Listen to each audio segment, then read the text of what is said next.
Sangwa ikaze inshuti namwe bakunzi ba televiziyo Renaissance muri ano makuru twabateguriye turi ku munsi wa kabiri genekezo rya 18 mwaka wa 2020 nayo akabagizwe n'ingingo nkuru zikurikira gutaha mu gihugu ciwe mu gihe cose abishakiye gutora no kwitoza n'uburenganzira bw'umurundi wese bishikirizwa na Jeremy Ngendakumana yahoze arongoye umugambwe CNDD-FDD aho ubuserukizi bw'u Burundi mu gihugu c'u Buganda bwamwimye urupapuro rwo gutahuka mu Burundi. Ibanki y'abagore igiye kugururwa mu minsi imbere mu ntumbero yo gufasha umugore w'umurundi kazi kwibako biri mu itegeko ryemejwe n'abashikiranganje b'igihugu murabikurikira muri ano makuru. Mu mpera zano makuru murakurikira ikigabane ku isoko kitwiganirira no munsi ku gikorwa ca Sentare mpuzamakungu mpanavyaha ku mabi yakozwe mu Burundi. Idonido ano makuru ni Mukanyisase. Ndasuye kwa ikaze muri ano makuru uyu munsi wa kabiri ugize wa 120 abamenyesha makuru b'ikinyamakuru iwacu Christine Kamikazi Agnes Ndirubusa Terence Mpozenzi na Ejida Rerimana batawe mu mvuto abo bagenzi bacu baciriwe umunyororo w'imyaka 2 n'igice ni hadabu y'umuriyoni umwe w'amafaranga y'amarundi umwe tubibutse ko bahagaritswe kwa 2022 gitugutu umwaka uheze bariko bagana muri commune Musigati mu ntara ya Bubanza gutohoza inkuru zijanye n'igitero hagati y'umugwi witwaje ibigwanisho n'abajejwe umutekano bagirizwa guhungabanya umutekano no gukorana n'abaroberi. Muri aya matora twimirije twosaba abo bose bigira bahambaye ko kubahiriza ico barundi bazohitamwo ivyo nivyavuzwe na Gatongwasa arongoye umugambwe CNL hari kuri uyu wa Mungu mu ikoraniro ridasanzwe ry'umugambwe CNL mu ntara ya Bujumbura.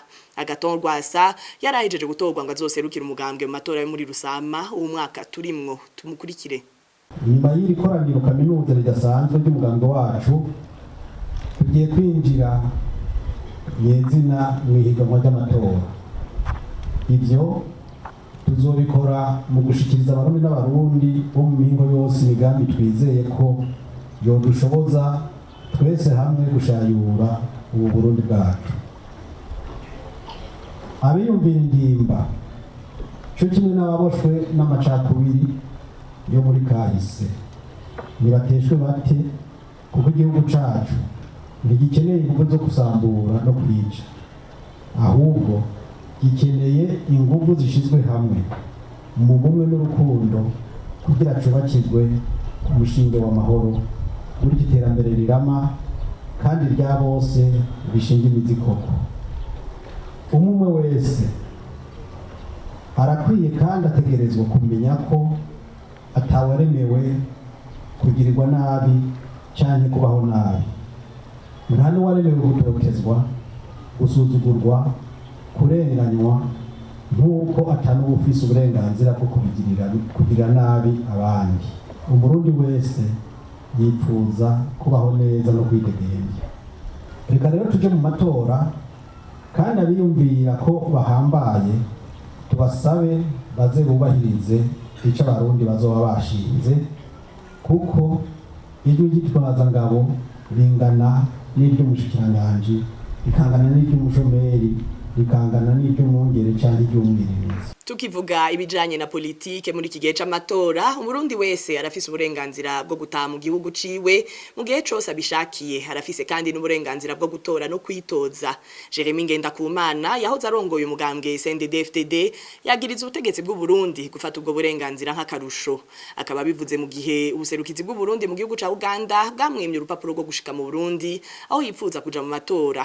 Jeremy Ngendakumana asaba abategetsi kwikubita gashi bakubahiriza uburenganzira bw'abantu. Tumukurikire. Kutwangira gutahuka mu gihugu cyatwibarutse kandi ari byo birirwa barasemerera batabantu nibatahuke ikintu hamwe n'igihushane cyacu. Harabariko baribaza ko zoba ari imvo z'amatora babona umengamwo bamugiye mu Burundi hama mukazohava mushigikira uwo leta yo bidashaka hari ico mubiziko. Eka navyo no menye ivyo naco no bimenya ko mugabo ico kuri nuko twari tugiye gutanga intererano yacu muri aya matora. Muzontaga intererano gute? Umunyagihugu wese arafise uburenganzira bwo gutora no kwitoza. Gutora umuntu abaterereye, kwitoza naho nyene ubuterereye. Ivyo rero nta kitubuza ko twitoza na kimwe kiri muri code electorale. Gutora ngira ngo nico cogorana kuko nibavuze bati twaramaze kwandika abazotora ico n'ukuri nitwababwira tuti mutwandike kuko naco nikibujijwe n'amategeko kuko kwandika abatora ni intunganyo y'amatora ya seni bavuze bati twarahejeje ntitwusubira icyo twokireka mugabo nta na kimwe cotubuza ko twitoza kuko ibwirizwa rigenga amatora mu ngingo yayo ya 94 mu ngingo ya 125 158 ziravuga neza ingene abantu ibisabwa kugira ngo umuntu yitoze ku rwego rw'umukuru w'igihugu ku rwego rw'umushinga amateka ku rwego rw'umukenguza amateka nta na kimwe rero cyo tubuza ko twitoza kuri izo nzego zose. Ntimwibaza yuko ubutegetsi bwaba butanezerezwa n'iyo ntererano mutwaye mu vya politike mu gihugu? Byoshoboka ariko ngira ngo tubibonera muri ivyo bariko barakora naho batatubwiza ukuri turabibona yuko badashaka yuko twebwe dutahuka kuja muri ayo matora. Tubandanye ano makuru mu bijanye n'ubutungane uguserukira abakorewe amabi imbere ya sentare mpanavyaha makungu bitegekanywa n'itegeko riri mu masezerano y'Iroma ari nayo ashinga iyo sentare. Umushingwa manza Gustave Niyonzima icegera c'uburongoye urunanirwa abashingwa manza baburanira abakorewe ibyaha bihanwa n'amategeko makungu avuga ko iryo tegeko kandi ritegekanya n'ingene abashingwa manza bafasha no mu bindi bikenewe abakorewe ayo mabi. Nayo kubijanye n'uko iyo sentare yerutse kugurura umwaka w'akazi wa 2020 avuga ko yizeye ko amadosiye bayishikirije azoshobora kwigwa muri uyu mwaka. Tumukurikire. Amategeko agenga ico bita statut de Rome yashizeho sentare mpuzamakungu mpanavyaha yirahe mu gihugu ca Hollande aratomoye mu ngingo ya 68 mu gace ka gatatu aravuga yuko abantu baba bahohotewe aribo bita aba victime bafise ububasha bw'uko yaba mu matohoza yaba ku migabane yose igize urubanza nyezina bazokwama baserukirwa nabo bakahabona bakahaseruka. No bivuga mu gifaransa yuko ba participa à tous les stades de la procédure. Yaba muri sentare barafise ububasha bwo kuvuga yaba mu vyerekeye sentare ibigomba kuguruza amatohoza barafise ico bagibivugako. Rero muri ivyo babivuga ko nuko baba bafise abashingwa manza babo nabariho bari nta narimwe atariho baba bari amategeko arabibarekurira muri iyo ngingo ya 68 mu gace ka gatatu ka statut de Rome. Rero twebwe mu kubafasha ni muri iyo ntumbero twisunga amategeko bakaba baratubwiye ivyabo hama tugaheza tukaja mu biro by'umushikiriza manza kizigenga kukiri iyo sentare kugira umuntu amuha umuco yerekane ivyaranze ubwicanyi bw'agahomerabunwa bakorewe n'ivyemeza hama ni muri iyo ntumbero umuntu abafasha abo bantu bahohotewe n'ibintu vy'amategeko mpuzamakungu bisaba ubwira bwinshi bisaba umwanya mwinshi bisaba no kwerekana imvo zitumye ubitura na cane cane mu vyerekeye ivyemeza. Muri ayo mategeko nariko ndavuga sentare mpuzamakungu mpanavyaha yirahe yarategekanije uko kuntu abo bahohotewe ndetse n'ivyabona hari byo bita letemwe bashobora guseruka ikanabafasha yonyene mwibanga ntangere ata muntu abiciye ikanda kubera umutekano wabo kubera n'ivyo baba bashikiriza biba bifise akamaro kanini gategerezwa gukingirwa. Rero sentare yarabiteguye mu mategeko yayo ayigenga ariko turafise icizere kinini turafise umunezero turafise icizere kinini kuko tubona urugero bigeze ko rushimishije kandi ruremesha abo bahohotewe. Ano makuru tuyabandanyirize mu bivugwa mu butunzi bw'igihugu mu mezi 18 ari imbere Uburundi buzoba bufise urubuga rw'amakuru abadandaza n'abanyamahinguriro bashobora kuronka kwa makuru agezweho mu bijanye n'ivyo bashobora kurangura mu mahanga. Ivyo bishikizwa na Adolphe Manirakiza komiseri ajejwe igisata c'amaduane muri OBR kijejwe kwegeranya amakori n'amatagisi aho hari mu nyigisho ku bakozi b'ikigo OBR bazohora bashira amakuru kuri urwo rubuga. Tumukurikire. Izo nyigisho zerekeye guhanahana amakuru ku bijyanye n'urudandazwa kugira badandaza bamenye amakuru abaraba bamenye ibikenewe kugira igihe agiye kuzana ibidandazwa bikuye hanze cyangwa abitwara hanze amenye ibikenewe kugira ibyo bidandazwa bisohoke cyangwa byinjire mu gihugu. Ahanini ni urubuga rudasitwe izoba iriko amakuru yose makuru araba urudandazwa kugira urudandazwa rushobore kunyaruka. Ibanki y'abagore igiye kugururwa mu minsi iri imbere. Ivyo bikavugwa na Prosper Ntahogwamiye umuvugizi wa leta y'u Burundi aho yashira habona ivyafunditswe mu nama y'abashikiranganje kuri uyu wa gatanu heze. Iyo banki ni integuro yitegeko ryemejwe n'abashikiranganje b'igihugu kugira bashobore gufasha umukenyezi kwibako. Les défis persistent et leurs effets empêchent la femme à participer activement aux activités. Ingorane n'ubuzira hari nyinshi zigatuma badashobora kuja mu bikorwa bisahiriza abakenyezi mu by'ubutunzi. Ni nayo mpamvu ubutegetsi bw'igihugu bwashizeho ibanki y'abakenyezi izofasha mu gutanga imfashanyo yo kwiteza imbere bitangujwe n'abakenyezi mu gukorera mu mashirahamwe n'amakoperative. Gushiraho iyo banki y'abakenyezi ni kimwe mu ngingo nziza kugira bashobore kwibeshaho mu kuja mu bikorwa bakanaterera ivyiyumviro mu iterambere rirama mu gihugu c'u Burundi. Active et leur contribution à la croissance économique durable au Burundi. Mu bivugwa mu gisata c'amagara y'abantu abanyeshuri b'abanyamahanga biga mu Bushinwa barakingiwe bishoboka ikiza ca corona barasabwa gukurikiza amategeko bahabwa n'abarongozi babo. Ivyo bikavugwa n'userukira igihugu c'Ubushinwa mu Burundi Li Changlin arongera kizeza abavyeyi bafise abana mu makaminuza ko bari mu minwe ishoboye y'ababarongora muri izo kaminuza. Tumukurikire. Ces derniers jours au Burundi, il y a des iki gihe mbonyeho akaryo keza ko kubamenyesha ko ndanabizeza ko leta y'Ubushinwa yashizeho uburyo bwiza bwo kurinda abanyeshuri b'abanyamahanga biga mu Bushinwa kudafatwa n'ico kiza ca corona. Dutanze akarorero abanyeshuri b'abanyamahanga biga mu Bushinwa baremerewe gufashwa mu buryo bwisangije kuvyerekeye guhabwa ibikoresho byo kwirinda, kuronswa ifungurwa rimwe bataguze hamwe no kubagezaho ivyo bakeneye aho baba. Turabizeza ko abo banyeshuri bari mu minwe myiza y'abarongozi babo barahanuwe kuguma mu bibanza barimwo ntibahave kandi bagakurikiza neza amategeko bahabwa.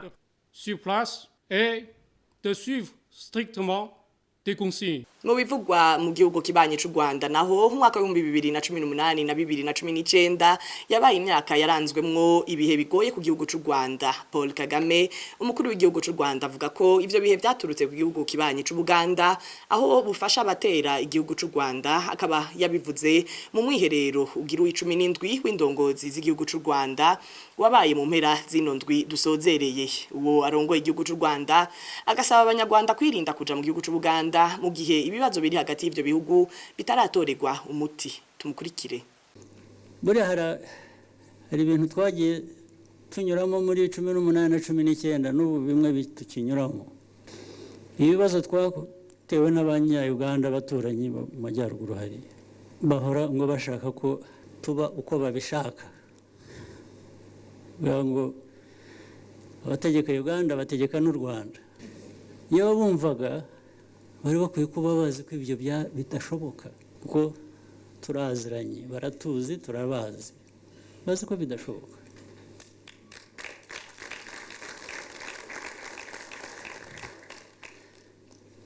Hanyuma ndetse bagafasha abaza gutera igihugu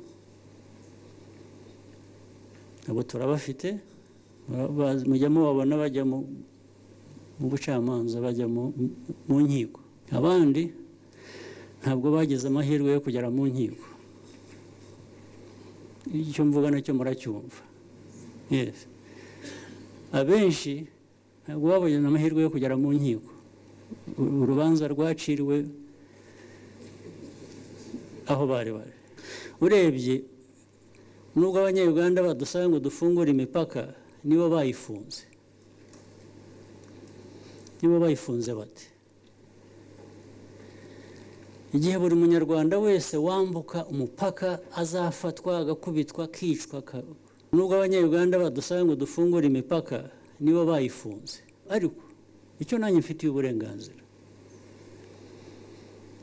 ndabwira abanyarwanda aho kujya baza muri Uganda kuko ikibabaho ntabwo mfite nabigenza ariko icyo mfite nagenza ni ukubabwira ngo ariko ubundi mwaretse kujyayo abantu babanga batabashaka mwe murajyayo. Imbere yo gusozera no makuru naho uyu ni wa mwanya w'ikigabane ku isoko mutegurirwa n'urunani rw'amaradio RPA na Inzamba na Television Renaissance tubaganirira kubijanye n'igikorwa ca sentare mpuzamakungu mpanavyaha ku mabi yakozwe mu Burundi ku isoko mugishigizwa na Bertrand Ngendakuriyo. Ibyakirarenze ibiri sentare mpuzamakungu mpanavyaha itanguje amatoza ku mabi atandukanye yakozwe mu Burundi mu genekerezo rya 2026 ndamukiza umwaka wa 2015. Aya matoza akaba araba hanini kiringo cyo gushika ku genekerezo rya 2026 gitugutu umwaka wa 2017 aho bwacu Burundi bwikura amasezerano y'Iroma yashizeho iyo sentare. None munsi aya matoza yoba ageze hehe amashirahamwe afasha mu gushikana ibirego imbere y'iyo sentare bavyakiriye gute ngivyo bimwe mu bibazo tuza kurongera inyishu muri kino kiganiro ku isoko mukaba mugira mwishikirizwe na Bertrand Ngendakuriyo sangwe kazi. Mu gutanguza amatoza mu kwezi kwa gitugutu umwaka wa 2017 sentare mpuzamakungu mpanavyaha yabona ko hari ibyaha by'agahomera bunwa byoba byarakozwe mu Burundi inyuma yaho Petero Nkurunziza yagiye kiringo ca gatatu mu mwaka wa 2015 igihe hugurwa umwaka w'ubutungane w'umwaka wa 2020 mukuru wa sentare mpuzamakungu mpanavyaha yamenyesheje ko ubutungane mpuzamakungu ari ngombwa kubukora mu bihugu bigaragaramwo ko ubutungane budakora nk'uko bitegerezwa. Mugenzi wacu Emile Nibasumba wa Radio Publique Africaine arabitwibutsa. Igihe sentare mpuzamakungu mpanavyaha yatanguza icesi ibikorwa vy'umwaka w'ibihumbi 2020 hari kuwa 2023 urongo iyo sentare Eboe Osuji yavuze ati There is much reason for positivity in spite of the imperfections. Turafise uburenganzira bwo gushima ibikorwa byacu naho hari utunenge twibonekeza muri uwo mugambi.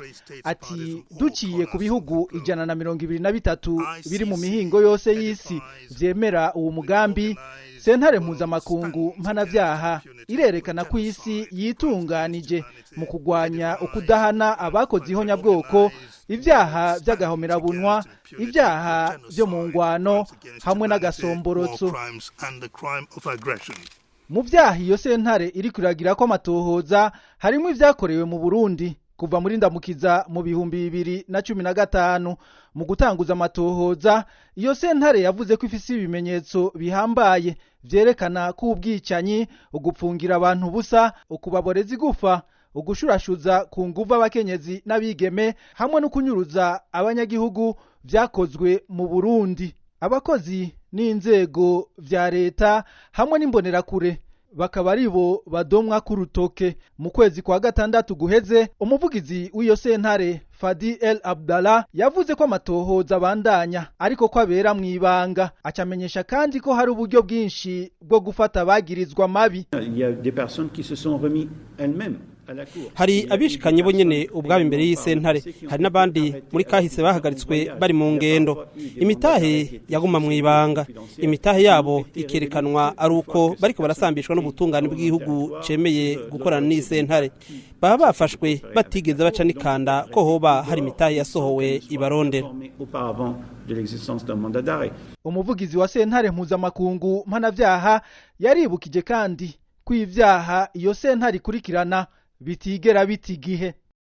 Bamwe mu bakorewe amabi bagakubagurwa n'inzego ziperereza n'iz'umutekano barashobora gucika kw'icumu barahungiye mu bihugu bitandukanye by'igihugu. Umwe muri bo arigana uko byabagize ko ingaruka mbi. Uno munsi dosiye we ikaba igeze imbere ya sentare mpuzamakungu mpanavyaha tumukurikire.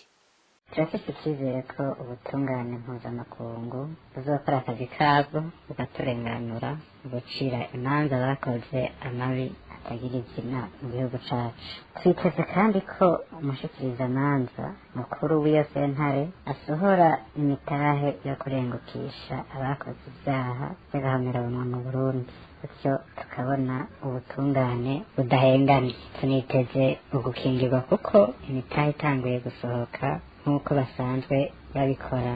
N'ubu abakoze ibyaha bazagerageza kurondera kuzimanganya ibyemezo. Bose hamwe barenga ibihumbi 2 amadosiye yabaza yarashikanywe imbere ya CPI. Abafasha muri ico gikorwa harimo runani rw'abarundi bakorana na sentare mpuzamakungu mpanavyaha CBCPI n'urunani rw'abacamanza baburanira abakorewe amabi akurikiranwa na CPI mu Burundi Kavibe. Ujeje kumenyesha amakuru muri CBCPI Mushingwamanza Jean-Marie Vianney Naraguma arasigura ko hariho n'ayandi mashirahamwe y'abarundi afasha iyo sentare kuronka amakuru ahagije. Kuri mikro ya mugenzi wacu Thierry Bigirindavyo wa televiziyo Renaissance, Mushingwamanza Jean-Marie Vianney Naraguma aratubwira n'ingorane bahura kurikira. Kuva 2015 aho Nkurunziza yihagiye ikiringo ca gatatu kitemewe n'amategeko, gihonyanga ni ibwirizwa shingiro kigahonyanga amasezerano yarusha. Kuva ico gihe abantu bace batangura kwicwa, abandi barangazwa. Amashirahamwe yafasha abanyagihugu nka yose yarangajwe. Menyesha makuru benshi barataye baromoka amaradiyo araturirwa yandarugagwa. Ico ikintu gikomeye cyane. Rero turiko turegeranya amakuru, maze ko n'amashirahamwe mpuzamakungu yakorera i Burundi menshi yaragiye yarugaye, ayandi nayo bayashira ku mategeko aremereye cyane nk'amabuye. Bisigura yuko ubu ikigo ikitugora cyane cyane nico. Abantu dufise twegenye amakuru yabo n'abantu bagorewe imbere, kwa muri ijya ntwaro nyene y'agahotoro, bari ku gitsure, baba bazi bati turashobora kwicwa umwanya wari wose. Niyo ntambamye tugira. Hanyuma ikindi harimo n'aba barahamuwe atabona mbega mpera hehe mu kuvuga aburi yahera ni yahereza. Ariko twebwe aho tugeze ubu no munsi turavuga tuti ni intambwe ishemeye cyane. Ni intambwe ishemeye cyane kuko kubona baremeye hakatangura amatohoza yibanze, bakaba baruguruye amatohoza akurikira amatohoza nyezina. Turavuga tuti ni intambwe ikomeye cyane, turafite icyizere gikomeye cyane, kandi turavuga tuti ejo canke ejo bundi ntitubizi neza mugabo turafite icyizere cyane yuko imitahe mpuzamakungu ishobora gusohoka kubakoze ibyaha. Iyo rero huguruwe amatohoza, igisata ca mbere gikora amatohoza ciyo sentare bita chambre préliminaire kibisabwe n'umushikirizamanza kirashobora gusohora imitahe mpuzamakungu yo guhagarika abakekwa gukora amabi akurikiranwa na CPI mu gihe ibiri mu ngingo ya 58 y'amasezerano y'i Roma biba vyujujwe. Aho ni nk'igihe baba babona ko ari yo nzira yonyene yo guhagarika ukekwa gukora amabi canke bukaba nk'uburyo bwo kumubuza kubandanya akora amabi akurikiranwa n'iyo sentare. Nano rero cyo dusozera kino kiganiro kwisoko cari gihagaze ku gikorwa ca sentare mpuzamakungu mpanavyaha ku mabi yakozwe mu Burundi. Arakoze Bertrand Ngendakuriyo. Aha ni naho makuru twabateguriye agarukiye, tukaba tubashimiye mwebwe mwese mwayakurikiye, naho ubutaha.